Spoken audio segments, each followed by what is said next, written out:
Assalamu alaikum students.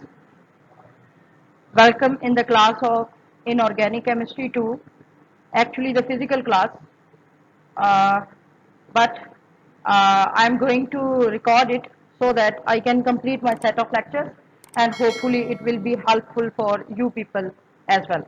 So as you know that we are studying about complexes of pi acceptor ligands, right? And the topic of today's discussion is infrared spectra of carbonyl complexes.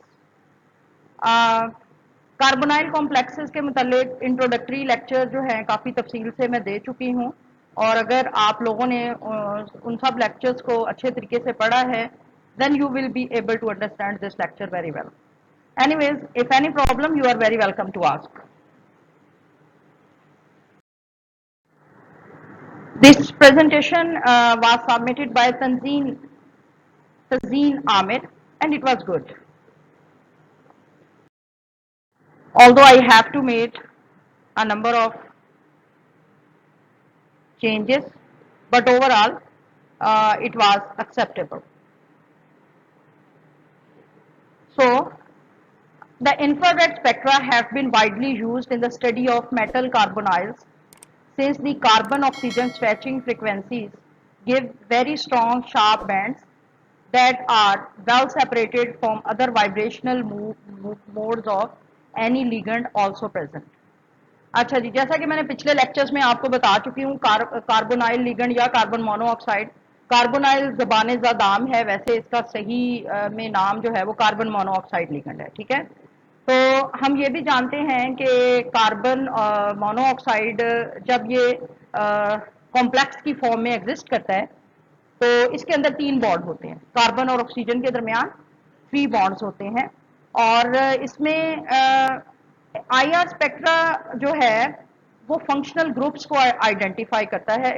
मतलब अब आप लोग 6 semester में हैं, so you must know about it. I think you have studied about infrared spectroscopy in the previous semesters in detail, I assume, right? तो अब उसमें ये है कि जो हमारे पास इंफ्रारेड स्पेक्ट्रा होता है, it deals with the identification of functional groups, ठीक है। और इसमें एक्चुअली जिस फंक्शनल ग्रुप की हम बात करेंगे वो कार्बोनाइल फंक्शनल ग्रुप है। अच्छा, अब इंफ्रारेड स्पेक्ट्रा के अंदर एक तो फिंगरप्रिंटिंग रीजन होता है which is below 1400 centimetre inverse और वो बड़ा कॉम्प्लिकेटेड किस्म का रीजन होता है and it serves as a fingerprint for any compound और उसके लिए जाहिर है वो हमें उसको लिटरेचर के साथ वेरीफाई करना पड़ता है और अगर वो पीक बाय पीक किसी भी कंपाउंड का जो below 1400 which is fingerprinting region infrared spectra match कर जाए तो उससे फिर हम ये कहते हैं कि मतलब ये कंपाउंड आइडेंटिफिएबल है, ये वही कंपाउंड है जिसके स्पेक्ट्रा के साथ ये मैच कर रहा है, ठीक है।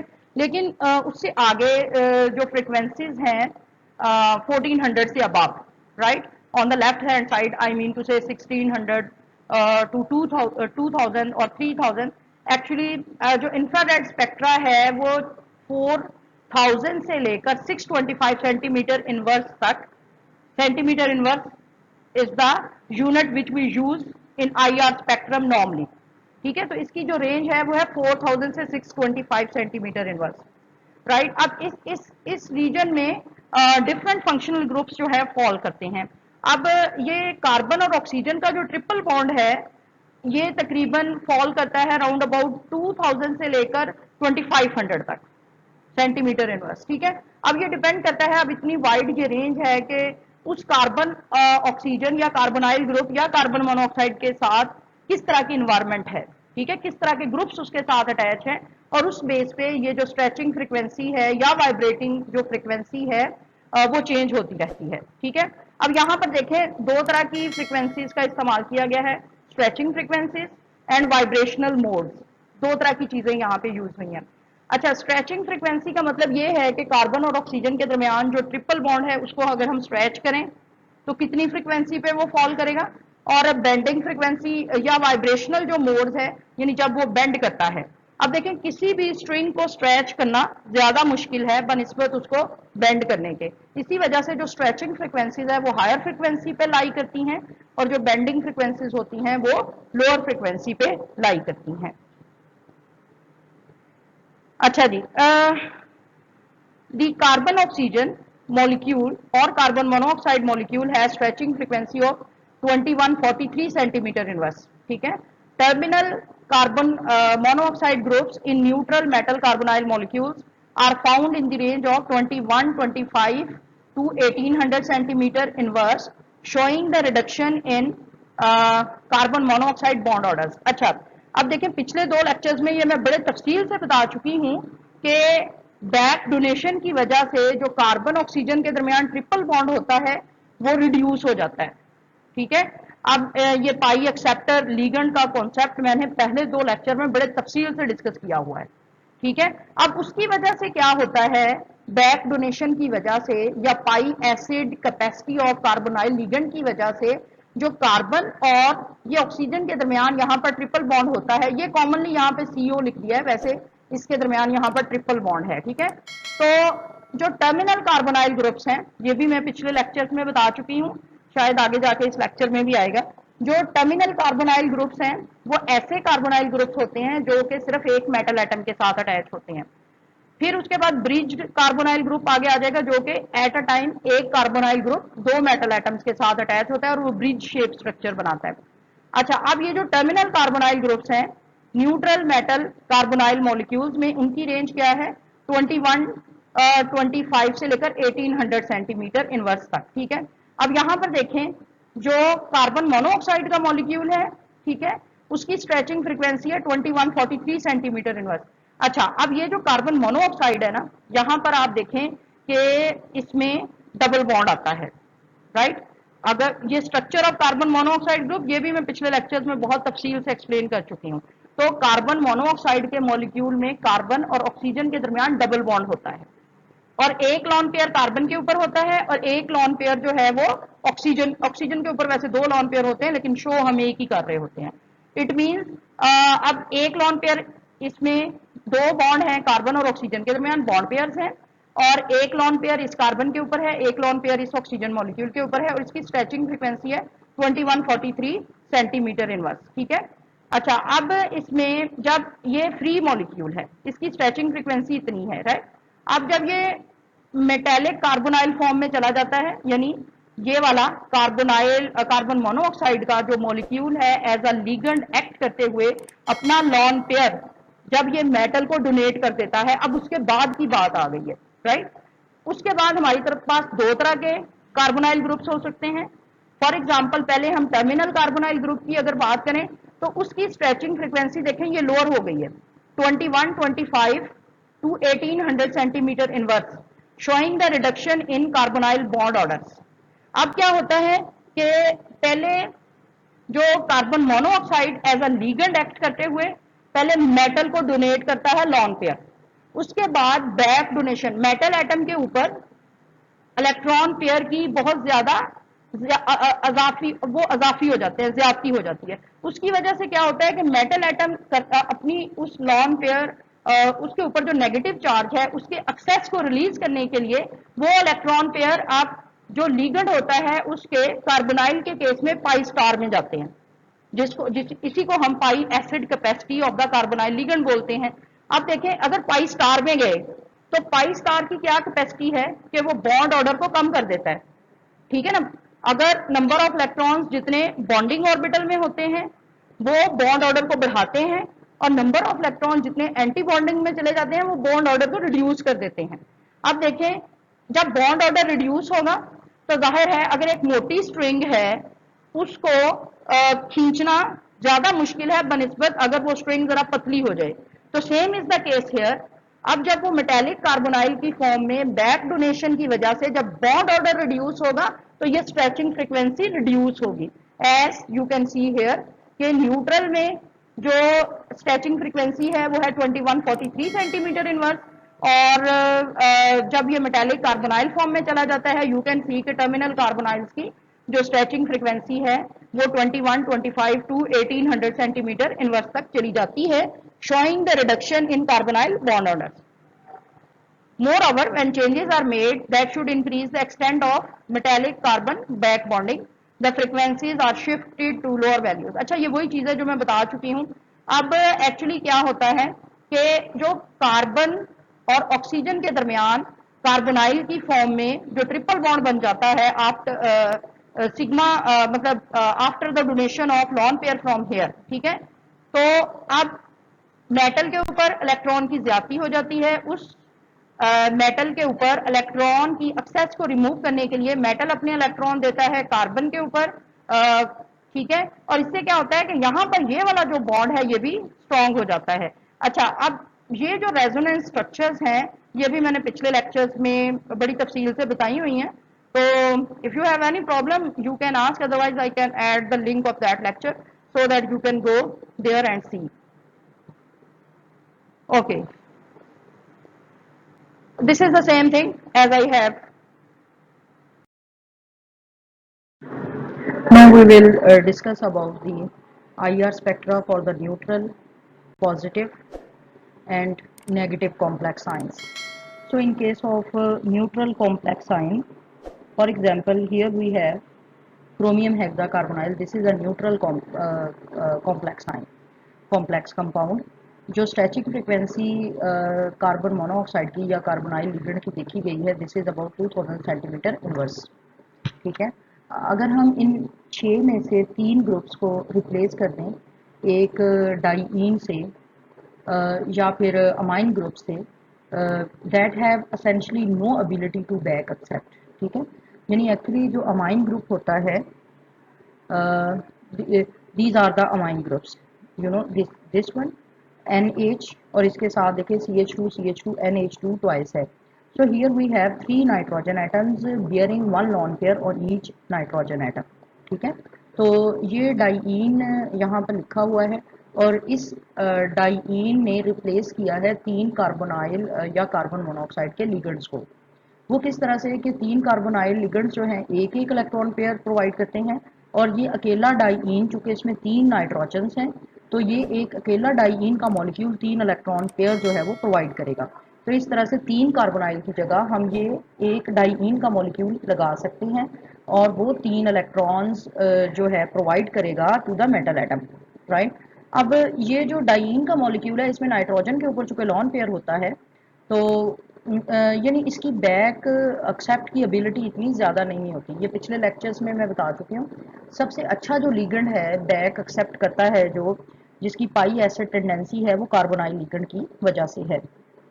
तो अगर हम इन तीन में से, इन 6 में से 3 को इस डाइईन के मॉलिक्यूल से रिप्लेस कर देते हैं तो हमें 2 जगह पे स्ट्रेचिंग फ्रिक्वेंसीज नज़र आती हैं। One is at 1900 centimetre inverse and the other is at 1700 centimetre inverse. अच्छा, इसी तरह अगर हमारे पास एक एनाइनिक कॉम्प्लेक्स कंपाउंड है, as you can see here vanadium hexacarbonyl, this is an anionic complex. अब अगर एनाइनिक कॉम्प्लेक्स है इसका मतलब कि ज़्यादा नेगेटिव चार्ज जो है वो मेटल एटम के ऊपर होगा, ठीक है।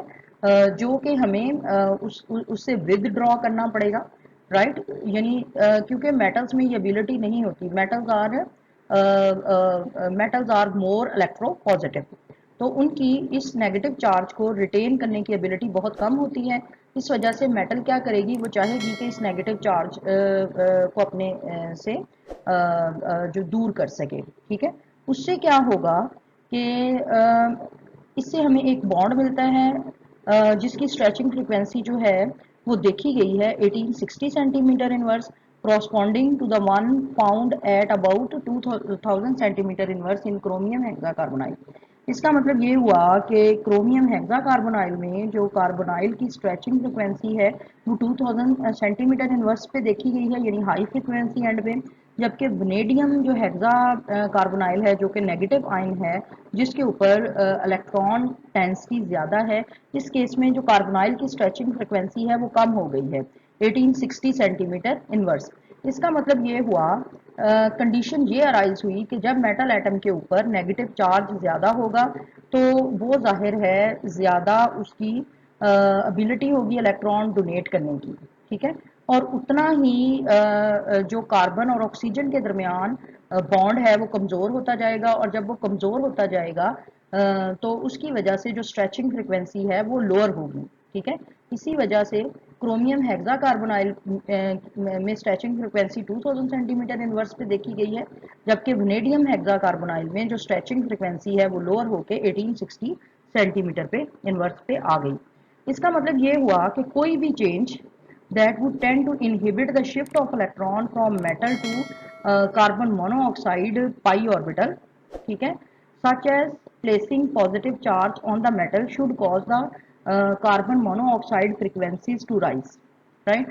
अच्छा जी, अब ये कंडीशंस हैं। एक तो कंडीशन ये है कि अगर यहाँ पे नेगेटिव चार्ज है तो ये फ्रिक्वेंसी जो है वो डाउन होगी, और अगर मेटल के ऊपर पॉजिटिव चार्ज है तो ये फ्रिक्वेंसी जो है ये अप राइज कर जाएगी। उसकी रीजन क्या है कि अगर मेटल के ऊपर नेगेटिव चार्ज है तो उसकी एबिलिटी होगी कि वो कार्बोनाइल लिगेंड को इलेक्ट्रॉन दे, लेकिन अगर मेटल के ऊपर पॉजिटिव चार्ज होगा वो इट सेल्फ यानी उसके पास इलेक्ट्रॉन डेंसिटी कम है, so it will now it do not have the tendency to donate the electron, right? और उसकी वजह से क्या होगा कि जो कार्बन और ऑक्सीजन के दरमियान ट्रिपल बॉन्ड है उस पर कोई इफेक्ट नहीं पड़ेगा, ठीक है, और वो फ्रिक्वेंसी जो है उसकी राइज कर जाएगी।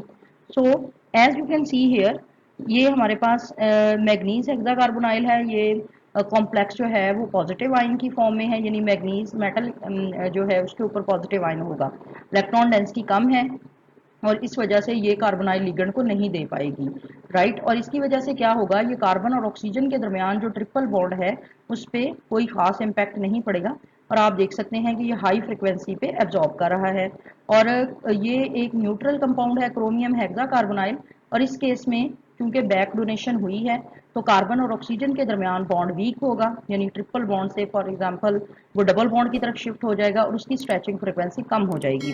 जबकि नेगेटिव की फॉर्म में आप देख सकते हैं चूंकि मेटल एटम के पास बहुत ज़्यादा इलेक्ट्रॉन डेंसिटी होगी, and because of high electron density it will shift the electron density from metal to the pi star orbital of the carbon, और उसकी वजह से क्या होगा कि कार्बन और ऑक्सीजन के दरमियान बॉन्डिंग वीक होगी और ये फिर लोअर फ्रिक्वेंसी पे एब्जॉर्ब करेगा।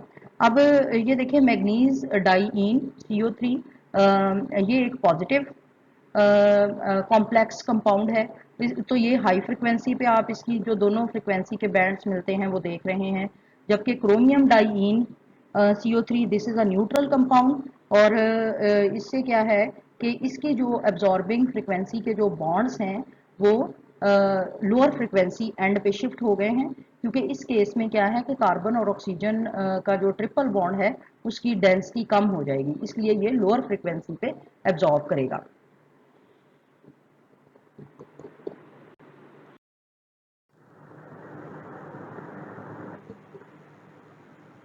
So now we will discuss the use of IR spectra. The most important use of IR spectra of uh, carbon monoxide compound is in structure diagnosis, whereby bridging and terminal groups can be recognized. अच्छा जी, अब bridging और जो terminal groups हैं ये मैं lecture के शुरू में भी बता चुकी हूँ, राइट? तो अब फिर मैं बता देती हूँ कि जो टर्मिनल मेटल कार्बोनाइल है ना उसमें एक ही कार्बोनाइल ग्रुप ये मेटल एटम के साथ जुड़ा होता है, जबकि ब्रिजिंग में दो मेटल एटम्स एक कार्बोनाइल लिगेंड के साथ अटैच होते हैं और इस तरह से एक ब्रिज टाइप स्ट्रक्चर बन जाती है, ठीक है?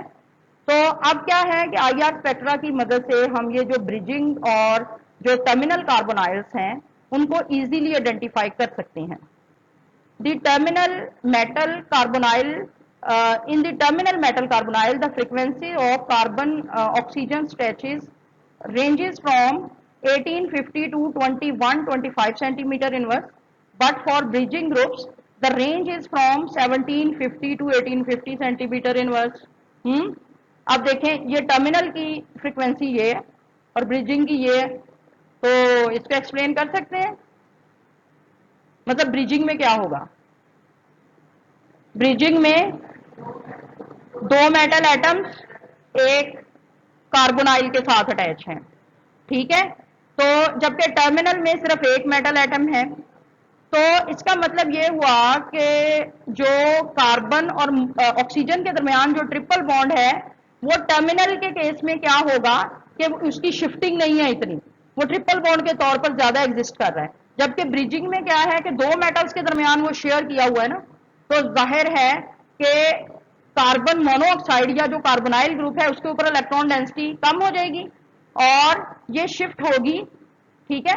और उसकी वजह से क्या है कि जो स्ट्रेचिंग फ्रीक्वेंसी है, अच्छा अब ये जो मैं जिस स्ट्रेचिंग फ्रीक्वेंसी की बात कर रही हूँ ना, वो स्ट्रेचिंग फ्रीक्वेंसी है बिटवीन कार्बन एंड ऑक्सीजन, ठीक है। तो कार्बन एंड ऑक्सीजन, यहां पर कार्बन और ऑक्सीजन के दरमियान ट्रिपल बॉन्ड एग्जिस्ट करता है when it is in the form of complex sign, complex compound, ठीक है। अच्छा अब जब ये मेटल के साथ अटैच होगा, अब देखें यहां पर ये सिंगल बॉन्ड है, यहां पर ये कार्बन और ऑक्सीजन के दरमियान ट्रिपल बॉन्ड है। अब आप थोड़ा अज्यूम करें कि यहां पर ट्रिपल बॉन्ड है, ठीक है, और अगर ये वाला इधर भी एक मेटल के साथ है, राइट, तो ये वाला ट्रिपल बॉन्ड की जो स्ट्रेंथ है ये इधर भी शिफ्ट होगी और इधर भी शिफ्ट होगी इन केस ऑफ ब्रिजिंग, ठीक है। तो ये जो कार्बन और ऑक्सीजन की फ्रीक्वेंसी है ये लोअर चली जाएगी क्योंकि वो डबल बॉन्ड वाला करैक्टर ज्यादा आ जाएगा ना, समझ आई बात की।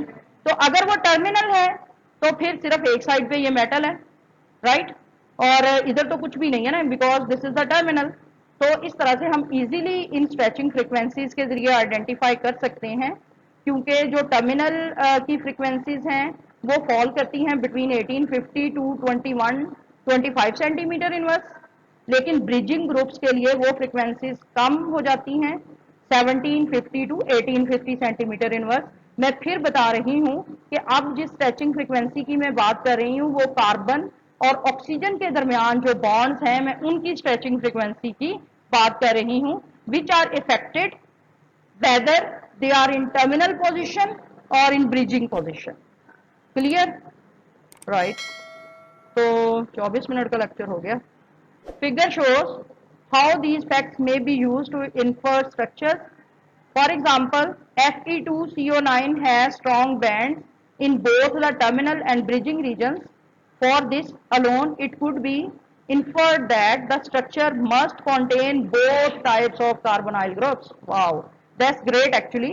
अब देखें कि ये Fe2CO9 का स्पेक्ट्रम है, तो इसमें अगर देखें तो हमारे पास एक ये वाली पीक आ रही है, right, which is around 21-25 centimetre inverse, ऐसे ही है ना तकरीबन, नहीं मतलब 21 से तो नीचे है लेकिन 21 से 2000 सेंटीमीटर इनवर्स के दरमियान है। एक ये हमारे पास पीक है, ठीक है, और एक हमारे पास ये पीक है। अच्छा तो आप क्या आप बता सकते हैं कि इसमें से टर्मिनल कार्बोनाइल कौन सा है और ब्रिजिंग कौन सा है? This one is for, yes, very good, nice, and this one is for, yes, so this is the use of infrared spectra, right? I like it, good. Oh wow, so X-ray studies, अब X-ray studies क्या होता है ये खैर इस पे तो एक अलग लेक्चर होना चाहिए। तो ये वाली चीज जो इंफ्रारेड स्पेक्ट्रा में देखी गई है एक्सरे स्टडी भी इसको सपोर्ट करती है।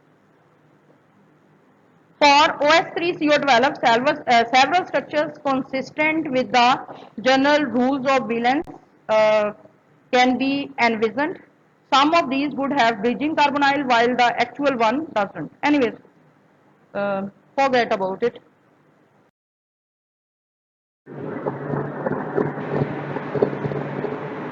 So on this slide also we will go through the practical implementations of IR spectra. So as you can see in the figure, no structure is acceptable with bridging carbonyl groups if there is no absorption band below 2000 centimeter inverse. As I have told on the previous slide that bridging carbonyl groups they show stretching frequency below 2000 centimeter inverse. So as you can see here that there is no stretching bands. तो अगर आपके पास कोई ऐसी structure है जिसमें आप ये claim करते हैं कि उसमें ब्रिजिंग कार्बोनाइल ग्रुप्स है लेकिन स्पेक्ट्रा के अंदर वो शो नहीं हो रहे, it means your claim is wrong, ठीक है। तो जब तक स्पेक्ट्रा 2000 सेंटीमीटर इनवर्स से नीचे स्ट्रेचिंग फ्रिक्वेंसी बैंड नहीं देता तब तक आप श्योर नहीं हो सकते कि उस कंपाउंड के अंदर ब्रिजिंग कार्बोनाइल ग्रुप है। So in using the position of carbon monoxide stretching bands to infer the presence of bridging carbonyl groups, there are certain conditions which must be remembered. So you must have prior knowledge, in order to infer that whether the structure has bridging carbonyl groups or not, right? So the frequencies of terminal stretches can be quite low if there are ligands present that are good donors but poor pi acceptors. And the second condition is there is a net negative charge on the species. So these are the two conditions, right? अगर आपके पास ligands जो हैं these are good donors, इस case में क्या होगा कि metal के ऊपर जो इलेक्ट्रॉन डेंसिटी है वो बढ़ेगी, और अगर लिगेंड पुअर पाई एक्सेप्टर है उस केस में भी यही होगा कि मेटल के ऊपर इलेक्ट्रॉन डेंसिटी बढ़ेगी। और दूसरी कंडीशन क्या है, there is a net negative charge on the species, और अगर ओवरऑल कॉम्प्लेक्स के ऊपर नेट नेगेटिव चार्ज है, in that case also there is the presence of high electron density on the metal atom. अब देखें, अब जब मेटल एटम के ऊपर इलेक्ट्रॉन डेंसिटी ज़्यादा होगी तो उसका नेट इफेक्ट क्या होगा, बैक डोनेशन बढ़ जाएगा to carbonyl groups, this will become very extensive, right. अब देखें जब बैक डोनेशन बढ़ेगा कार्बोनाइल ग्रुप्स पे, तो उससे क्या होगा, जो मेटल कार्बन बॉन्ड ऑर्डर है वो बढ़ेगा, ठीक है। यानी जब जाहिर है ये जो pi star anti bonding orbital होंगे कार्बन मोनोऑक्साइड के, बैक डोनेशन उन पे बढ़ेगा, तो उसके बाद मेटल कार्बन बॉन्ड ऑर्डर जो है वो बढ़ेगा, राइट। और जब मेटल कार्बन बॉन्ड ऑर्डर बढ़ेगा तो इसका मतलब है कार्बन ऑक्सीजन के दरमियान बॉन्ड ऑर्डर कम हो जाएगा, और इसका इम्पैक्ट क्या होगा कि कार्बन ऑक्सीजन की जो स्ट्रेचिंग फ्रिक्वेंसी है बॉन्ड ऑर्डर के कम होने की वजह से वो डाउन हो जाएंगी। अच्छा, अब ये वाला जो स्पेक्ट्रा है, this is the spectra of OH3CO12 in solution, right.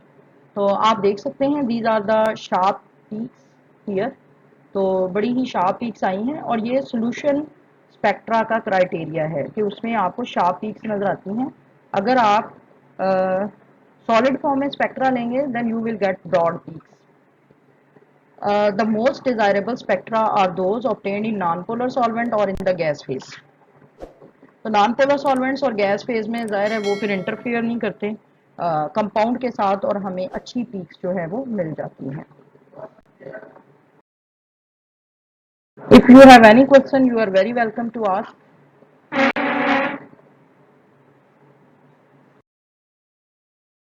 Thank you very much for watching this video. I hope that you like it. If you like, please share and subscribe. Allah Hafiz.